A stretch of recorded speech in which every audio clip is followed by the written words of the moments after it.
हाय, good morning, सत श्री अकाल, आदाब, नमस्कार, वनकम, जय हिंद। और एक अच्छी खबर आई थी, सोचा आपको बता दूं, लेकिन उसी के साथ एक बुरी खबर भी है। मतलब आगे आने वाले टाइम में साबित हो सकती है। अच्छी खबर गवर्नमेंट ने दी है, मेडिकल इंश्योरेंस से रिलेटेड खबर है। एक जो रेगुलेटरी अथॉरिटी है इडा, इंश्योरेंस कंपनियों के ऊपर जो लगाम लगाती है, उन्होंने बोला है जी इंश्योरेंस जो हेल्थ इंश्योरेंस है वो सबको मिलना चाहिए। ये नहीं कि सीनियर सिटीजन को नहीं देंगे, फलाने को नहीं देंगे, उसको नहीं देंगे। सबका अधिकार है हेल्थ इंश्योरेंस पाना, नंबर एक। नंबर दो, उन्होंने बोला जो वेटिंग पीरियड है बीमारियों का, कि हम इतने महीने से पहले नहीं देंगे, उससे पहले नहीं देंगे इस बीमारी के लिए, उसको भी कम करने की बात कही है। ठीक है। और तीसरा, कि पहले से जो बीमारियां हैं उसके लिए भी उन्होंने बोला है कि इस कैंसर हो गया, रीनल फेलियर हो गया, इसके लिए भी हेल्थ इंश्योरेंस देना पड़ेगा। अच्छी खबर है ना, स्वागत करना चाहिए ना। लेकिन इसका परिणाम क्या होगा, कभी सोचा आपने? बोल तो दिया सरकार ने। हेल्थ इंश्योरेंस कंपनियां क्या यहाँ पे चैरिटी करने के लिए हैं क्या? हेल्थ इंश्योरेंस कंपनियां बिजनेस करने के लिए हैं, पहले से ही बदनाम है। अब जब इतना आप बोलोगे कि 65 साल के ऊपर वालों को भी दो, इस बीमारी के लिए दो, तो क्या होगा? नेचुरली प्रीमियम बढ़ जाएगा। मैं अपना एग्जांपल बताता हूँ। मैंने आज से 15-20 साल पहले हेल्थ इंश्योरेंस लेना शुरू किया था, और हमारे 4 लोग हैं फैमिली में, मेरे 2 बच्चे और मियाँ बीबी, और हमारा 15-20 हज़ार रुपये जाता था। हमने 6 लाख का इंश्योरेंस लिया था तब, 15-20 साल पहले। करते करते करते अब मैं 55 साल का हो गया हूँ। अब हेल्थ इंश्योरेंस जा रहा है 45,000 से ऊपर, और उसमें भी एक बच्चे का हटा दिया गया। अब 3 लोगों का 45,000।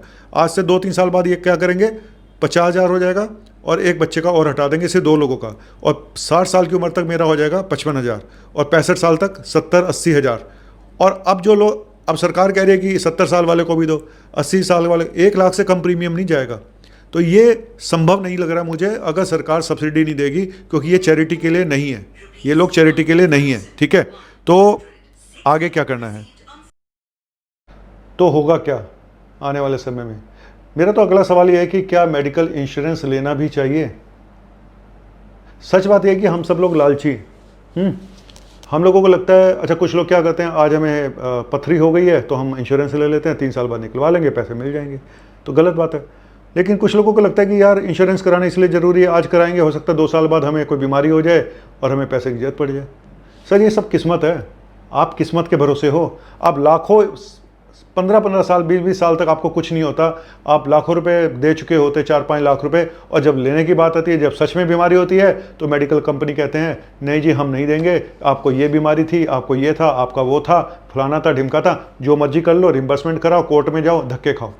कुछ केसेस में ऐसा होता है, जो बेचारे ईमानदार पेशेंट होते हैं और जिनको जेन्युइनली देना चाहिए, लेकिन वहाँ पे अड़ जाते हैं। इसलिए मैं कहता हूँ, मैं ये मेडिकल जो इंश्योरेंस है, मैं तो डोनेशन मान के चलता हूँ कि मैं हर साल डोनेट करना है मुझे कुछ पैसे ये। लेकिन मैं आपसे बोलूँगा कि मैंने तो बहुत पहले से ले रखा है, और अब मैं शायद बंद कराने जा रहा हूँ इस इंश्योरेंस को। और हालांकि जबकि मैंने 15 साल से लिया हुआ है, पर मुझे ऐसा लगता है कि अगर आप ये पैसा म्यूचुअल फंड्स में लगा दें, एफडी में लगा दें, गोल्ड में लगा दें, और तब से लगाना शुरू करें जब से बच्चा आपका बड़ा होता है, जब वो कमाने लगता है 25-30 साल की उम्र से, तभी से इन्वेस्टमेंट शुरू करा दो। अपना मेडिकल फंड खुद बनाओ, आपको कोई जरूरत नहीं किसी और पे डिपेंडेंट होने की। अपना मेडिकल फंड्स खुद बनाओ, है ना। आज आप 3 लाख रुपए इन्वेस्ट करते हो, एफडी कराते हो, 6 लाख हो जाता है आपका 5-6 साल के बाद, या म्यूचुअल फंड्स में डालते हो 5-10 साल बाद वो डबल हो जाता है। उस पैसे की आपकी गारंटी तो है, आपको मिलेगा, कम से कम ये गारंटी तो है ना। तो अपना मेडिकल फंड्स खुद बना लो। आप क्यों उनके भरोसे बैठते हो? आपको लेकिन भरोसे इसलिए हो, आपको लगता है यार आज कराऊंगा, अगले साल मैं वसूल लूंगा, शायद जरूरत पड़ जाए।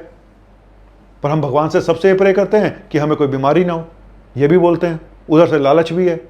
तो हिंदुस्तानियों का ना अपना ही दिमाग थोड़ा लालची बन चुका है हम लोगों का, इस लालच के चक्कर में हम मेडिकल इंश्योरेंस लेते हैं। नहीं तो कोई ज़रूरत नहीं है मेडिकल इंश्योरेंस की, सच बता रहा हूँ। चलो अगर आज आपको लेना ही पड़े, बहुत ही है, आप मिडिल क्लास हो, लेकिन आपको बहुत अजी मैंने लेना ही लेना है, मुझे डर लग रहा है, 3 लाख का इंश्योरेंस ले, बस सिर्फ 3 लाख का इंश्योरेंस लो, और बाकी 3 लाख की एफडी करा दो या म्यूचुअल फंड में डाल दो। उसका जो इंटरेस्ट आएगा उससे आप इसका पे कर दो, इंश्योरेंस का। सिंपल सा फंडा, 50-50 का वो रख लो। देखो जो अमीर आदमी है, करोड़ोंपति है, अरबोंपति है, वो 1 करोड़ की पॉलिसी ले, 2 करोड़ की ले, 50 लाख की ले, उनको कोई फर्क नहीं पड़ता। लेकिन एक मिडिल क्लास के लिए बहुत बड़ी प्रॉब्लम है, बहुत बड़ी प्रॉब्लम है।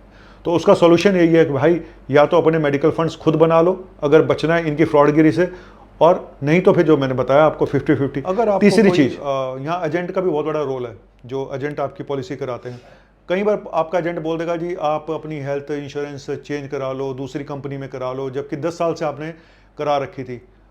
आपको मालूम है एक नई पॉलिसी चेंज कराने में एजेंट को 30-35% कमीशन मिलता है। वो हमेशा, कुछ जो एजेंट गलत हैं वो हमेशा ये चाहेंगे कि आप पॉलिसी चेंज कराते रहो अपनी, कभी इसमें कभी उसमें, तो आपका तो नुकसान होगा, क्योंकि आपके हो सकता है बेनिफिट्स पूरे ट्रांसफर ही ना हो, आपका वेटिंग पीरियड ट्रांसफर ही ना हो अगर आपका एजेंट आपको ढंग से नहीं करा के देता है।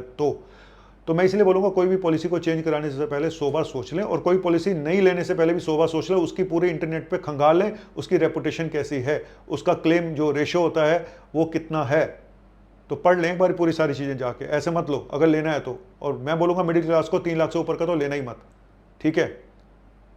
बाकी पैसा एफडी में या म्यूचुअल फंड्स में या गोल्ड में इन्वेस्ट करो बस।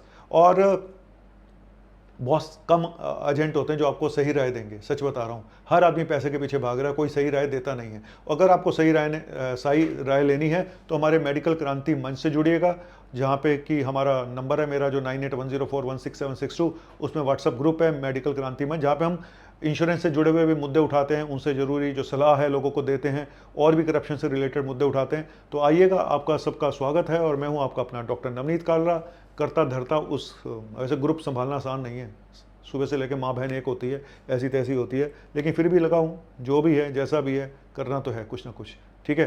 तो शुक्रिया, शब्बा खैर और मेरी खैर। मेडिकल इंश्योरेंस के सामने मैं तो नतमस्तक हूँ, मेरा विश्वास अब नहीं है मेडिकल इंश्योरेंस में। शुक्रिया, बाय।